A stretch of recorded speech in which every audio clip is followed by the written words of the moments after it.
प्यारे प्रभु के लोगों, एक बार फिर से आप सभी को प्रभु यीशु मसीह के नाम में जय मसीह की। आशा करता हूं कि आप सब लोग ठीक ठाक होंगे और एक और नई वीडियो में आप सभी का मैं स्वागत करता हूं। और आज फिर से हम भजन संहिता 26 के विषय पर मनन करेंगे और ध्यान करेंगे। इस भजन संहिता 26 को लिखने वाला भी दाऊद है और इस भजन संहिता का टाइटल है एक खरे व्यक्ति की प्रार्थना।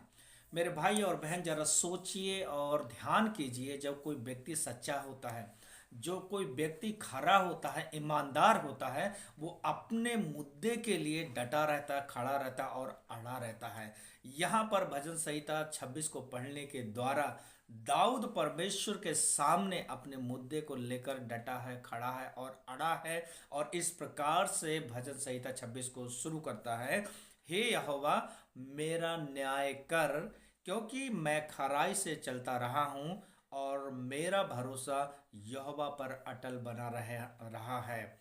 यहाँ इस बात को पढ़ने से हमें ये समझ में आता है कि दाऊद कोई न कोई मुद्दे को लेकर परमेश्वर के भवन में है, परमेश्वर की उपस्थिति में है, परमेश्वर के सम्मुख में है। और दाऊद का मुद्दा जो परमेश्वर की उपस्थिति में लाया गया है वो अब तक सुना ना गया है, अब तक उस मुद्दे का सॉल्व और सॉल्यूशन ना किया गया है। इसलिए दाऊद कह रहा है, हे परमेश्वर, मेरा न्याय कर। मेरा न्याय कहाँ है? मैं तो तेरे ही पीछे चलता रहा हूँ, मैं तो खराई से तेरा नाम लेता रहा हूँ और मेरा भरोसा तो अपने परमेश्वर यहोवा पर अटल बना हुआ है। नीचे और अच्छी रीति से एक्सप्लेन करता है कि दाऊद कहता है, मुझे जांच, मेरे मन को जांच, मेरे हृदय को जांच, मुझे परख है कि मैं सच में सच्चाई से, खराई से मैं तेरे साथ बना हुआ रहा या ना रहा। दूसरे वचन में लिखा है, हे यहोवा, मुझको जांच और परख, मेरा मन और हृदय को परख, क्योंकि तेरी करुणा तो मेरी आंखों के सामने है और मैं तेरे सत्य मार्ग पर चलता रहा हूं। दाऊद रिक्वेस्ट कर रहा है, प्रभु, मेरा काम अब तक क्यों नहीं बना हुआ है? मेरा काम अब तक क्यों नहीं हुआ? मेरा अब तक न्याय चुकाया क्यों ना गया है? क्या वजह है? क्या कारण है? तू मुझे परख। यदि मैं खराई में ना निकला हूं, यदि मैं सच्चा ना निकला हूं तो कोई बात नहीं, लेकिन अगर मैं सच्चा निकला हूं, अगर मैं ईमानदारी से चला हूं, यदि मैं खराई से चला हूं, तेरे ही पीछे चला हूं, तो मेरा न्याय चुका। अब तक मेरा न्याय क्यों नहीं सुना गया? अब तक मेरी समस्या का समाधान क्यों ना हुआ? और नीचे और बहुत सी बातें दाऊद लिखता है कि मैं तो ना पापियों की मंडली में बैठा हूँ और ना कपटियों के साथ में चला हूँ और ना दुष्टों के साथ में मैं चला हूँ। अर्थात दाऊद अपने जीवन को अच्छी रीति से एक्सप्लेन कर रहा है प्रभु के सामने कि परमेश्वर, मैं इस प्रकार के किसी भी लोगों के साथ में ना तो रहा हूँ, ना तो उनकी संगति किया हूँ और ना ही मैंने किसी प्रकार से उनका साथ दिया है। मैं तो केवल और केवल खराई से, सच्चाई से, ईमानदारी से तेरे ही साथ में चलाओ। इसलिए तू क्या कर, मेरे न्याय को चुका। एक वचन और पढ़ना चाहूंगा। वचन 8 में कहता है, हे यहोवा, मैं तेरे धाम से, तेरी महिमा के निवास स्थान से प्रीति रखता हूँ। परमेश्वर, मैं तो केवल तुझसे, तेरे स्थान से, तेरे भवन से ही प्रेम रखता हूँ। इसलिए तू मेरे न्याय को चुका।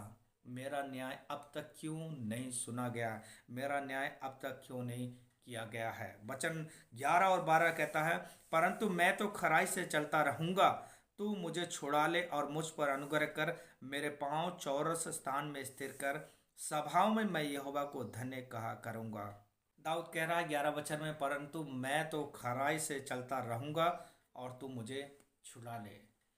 जब हम खराई से परमेश्वर के साथ में चलते हैं, जब हम ईमानदारी से परमेश्वर के साथ में चलते हैं, जैसा परमेश्वर हमें अगुवाई करता है, जैसा परमेश्वर हमें लीड करता है, उसके वचन के अनुसार हम चलते हैं और उसके वचन से ना तो हम दाएं देखते हैं ना बाएं देखते हैं, तब हम परमेश्वर की उपस्थिति में, परमेश्वर के सामने डटे, खड़े और अड़े रह सकते हैं। हमारी किसी भी बातों के लिए हम अपने दिलेरी से अपने जीवन में कह सकते हैं, परमेश्वर, मैंने तो कष्टों में, संकटों में, चिंताओं में, समस्याओं में हमेशा तेरे नाम को लिया है। ना तो तेरे वचन से दाएं मुड़ा ना बाएं मुड़ा।